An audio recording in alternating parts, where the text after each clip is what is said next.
Okay. All right. Tell me about your mother. You brought her up just a little while ago. Oh, Alice Ballman, right? yes. And she was a famous DJ in Springfield. Well, she was, well, not so much a DJ. My mother started out really in the 30s as an actress. And I say an actress, at that time in the Middle West, they had what they called civic theater, which is little theater. They were Broadway plays, and they just put them together in Ohio or Indiana, Illinois, Nebraska, whatever.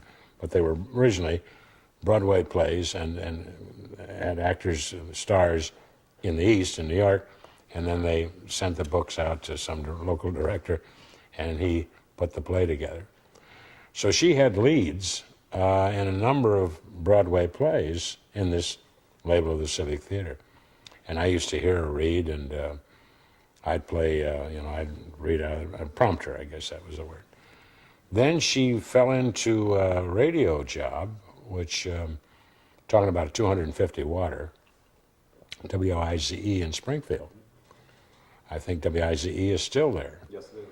And she had quite a following and quite a show for a number of years.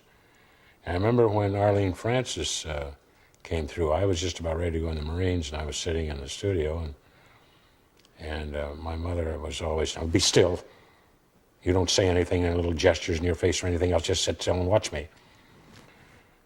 So I sat there, and Miss Francis came in, and she looked around. First time I'd heard this expression. And she said, who are you? And my mother said, I'm Alice Ballman. I'll be interviewing you. My mother looked around, or Miss Francis looked around. She said, this is kind of a Mickey Mouse station. My mother paused and said, yes, and you're our Mickey Mouse guest.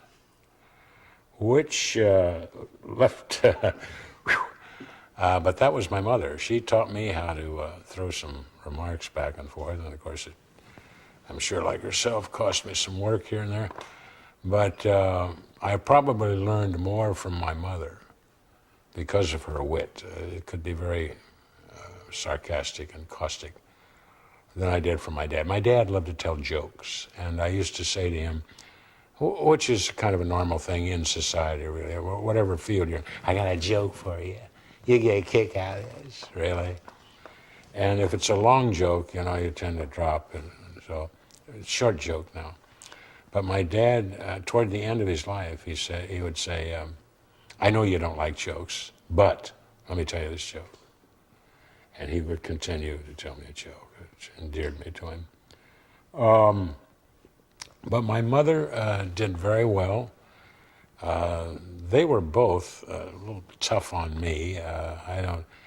Somebody said I could go into long stories about both of them, but my mother was a very gifted lady and very bright and did very well in Springfield. And I would hope that the Heritage House somehow includes some footage on her, because she was one of the few successful ladies to come along at that time or any time with that heavy-duty radio show. We've actually talked about doing that. Yeah. So is she still alive? No, they're both gone.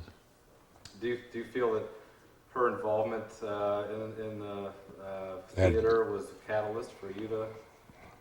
I don't know. I think that had always something to do with it. My dad ended up, he had a lot of jobs, and then ended up a stockbroker. And of course, they're funny people today, prove that.